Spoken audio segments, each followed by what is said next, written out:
All right. Hello, Chattanooga. Yeah. Footnotes. So glad you chose to join us today. We need to get like that old set of Kermit the Frog, or whatever that plays drums. I can see those little drums. Yeah. Hey guys, my name's Sam Hodem. Dan Gibson here. It's so good to have you with us today. Welcome to Footnotes. Yes. So Footnotes is it's a time where we can get together and discuss what has been ministered to us this past Sunday. So we're going to be diving in, and we want you to feel welcome to send in any requests you may have. You got anything that you're wanting to ask questions about, you can do that at cachattanooga.org, and you just scroll down to the bottom, hit contact us. We'll get an email, we'll get a phone call, and we'd love to hear from you. So if you have questions, comments, concerns, if you have something to add, just keep it to yourself. We don't want to hear it anymore. Say, what color shirt do I need to wear? Yeah. No, so this past Sunday, Pastor preached to us about wonders. Yeah. And he started out in Exodus. Yeah.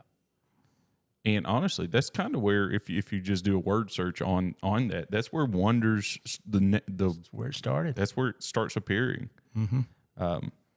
Yeah.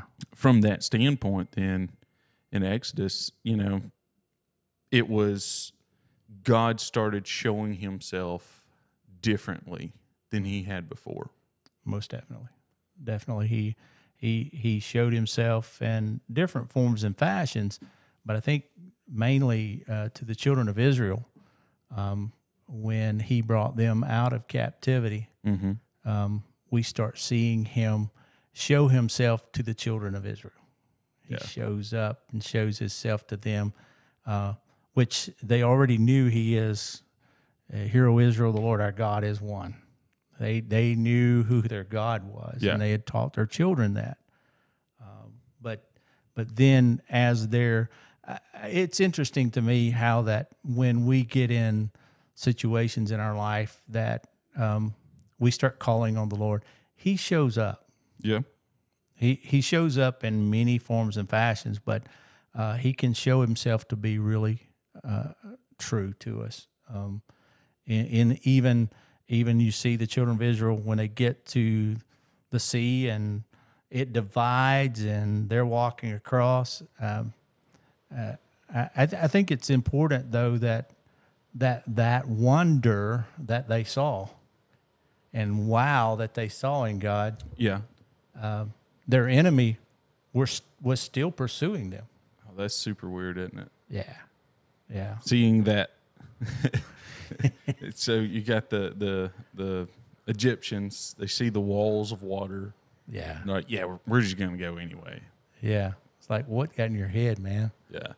I mean, to see those wonders, though, I mean, God was revealing himself to Israel in all of the things. He provided them food. He provided them water from a rock. I mean, he was doing all of these wonders. He showed up and showed himself to them, and still yet the enemy still was like, no, we're going to get you. Yeah. I think, there's a couple things to pull from that. Yeah. One is just because God's moving in your life doesn't mean that the devil's not going to try and get you. Right. That's right. But it does mean that the power of God's going to be greater than the power of the devil. Yeah.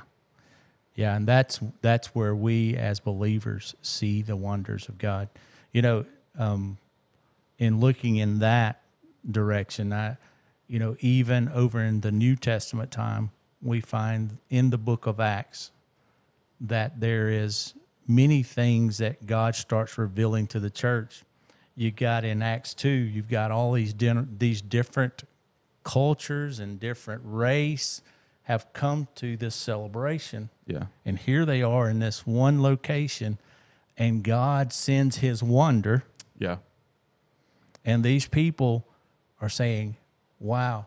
Verse 11 even mentions it, that they heard the wonders of God in their own language.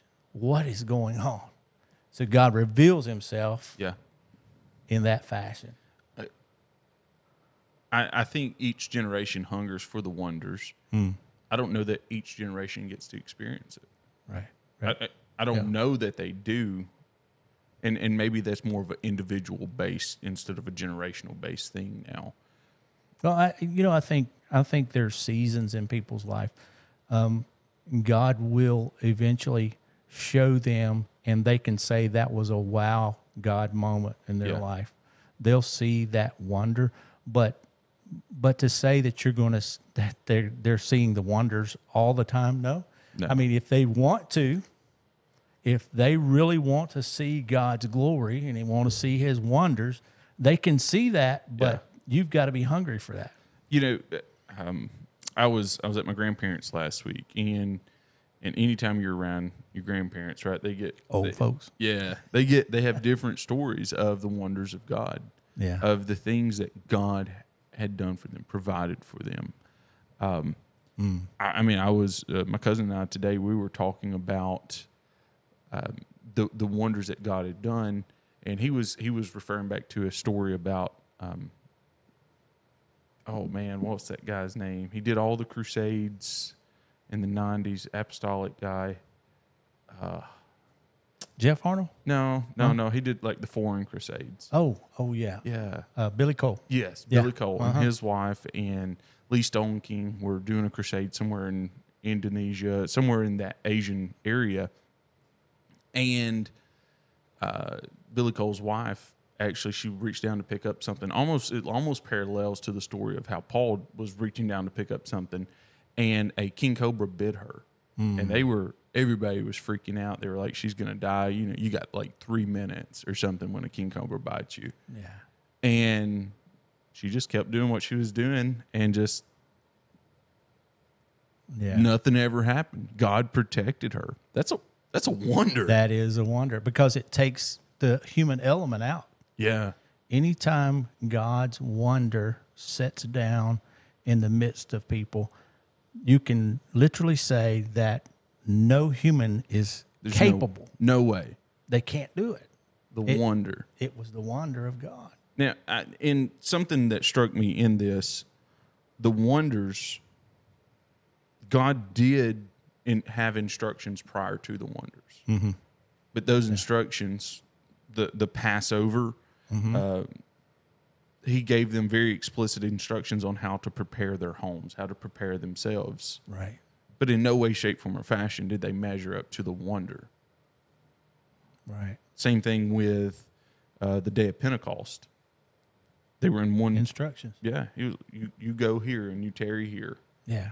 You pray. You get in one mind and one accord. You prepare yourself, and then all of a sudden, the wonder. And it's not related. Almost. Yeah. It's not a 1 + 1 = 2. It's a 1 + 1 = 5 jillion. So we can say that obedience brings wonder. I would say so. Yeah. I mean, you go out, you kill the lamb, you apply the blood, and if you do that, then when the death angel comes, your firstborn is saved. Yeah. It's safe. It will not happen. So that makes sense, right? Mm-hmm. No, it doesn't. Not to me. Haman, Elisha told Haman to go and dip in the muddy Jordan 7 times. Yeah. That didn't make sense. Nope. But that was that obedience. That's obedience. That ordinary, maybe even ordinary obedience. The boring. Boring is better almost. That ordinary obedience there. Then God's wonder shows up. Yeah. The wonders. I think that's incredible. Yeah. Acts 2, we see the children. We see the people of God. Mm-hmm. He said, "Go and tarry." So they meet, they're praying, they're seeking God, and all of a sudden, from heaven, fire comes down, Mm-hmm. and they begin to see the wonders because there's fire, there is an unknown language that's coming that they didn't know, but all these other people says, hey, that's my language. Hey, Yeah. that's my language. And you're saying, how could this be? Well, it took the human out of the equation. Mm-hmm. It's only a God thing. So the wonders is strictly God. That's it. It's not us. Can't be us. I think just from a humanistic perspective, some people have a tendency and to rely upon the mundane as far as like there are no wonders anymore. And I'll say that of within Pentecost or within Christianity. Mm-hmm. And then some just rely upon the wonders. And I think you got to have both. Yeah. I think you got to have that consistency, that obedience in the mundane. Yeah. To allow God to put, not to allow God, but to allow yourself to be able to receive whatever God, the wonder that He's going to perform. It's funny what we will trust God with, and then what we won't trust God with. Yeah. We limit Him. Yeah. And because of that, the wonders just doesn't show up. Yeah. And then where we don't trust Him at, it winds up in the worst. Like it's going to be, there's something's going to happen that's going to be out of our hands. So true. And He's going to be like, nah, you got to trust me with this. So true. That is so true. And then His wonders will work. Yeah. That's interesting. You know, I mean, that God would reveal, He's going to reveal, and Joel prophesied of it. Yeah. That in the last days, He's going to pour out His Spirit upon all flesh. He says, your sons and your daughters, your old men shall dream dreams, your young men shall see vision. The handmaidens, those that are in slavery, He says, everybody, they're going to experience the wonders of God. That's awesome. But it only comes, and it's only a God thing. I can't make it happen. You can't make it happen. There's nothing that we can do to bring the wonders of God except be obedient. Yeah. That's what it comes back around to. Yeah. Is being obedient. Man. That's good. I'm ready to see the wonders of God. Amen. I'm getting tired of just hearing my grandma's stories. Hey, we can make our own story. That's right. But what is the story? But it comes with sacrifice. Yes, sir. Yes, sir. I can trust that God can do it. Yes, sir. Amen. Amen. And if you want to see the wonders of God, you can see that. Absolutely. Strictly obedience to God's plan and His word. Amen. Amen. Amen. Well, guys, thank you so much for joining us today. And if you've had some God do some wonders in your life, let us know about them. Let us know your testimony, what God's done for you. Testify. Because that encourages everyone else around you. That's right. And us too. So I want to say, as we're ending, go to www.cachattanooga.org.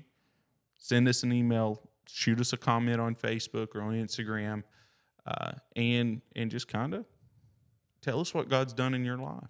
We can't wait to see you again next Wednesday. Yeah. Absolutely. We'll just see what happens then. Awesome.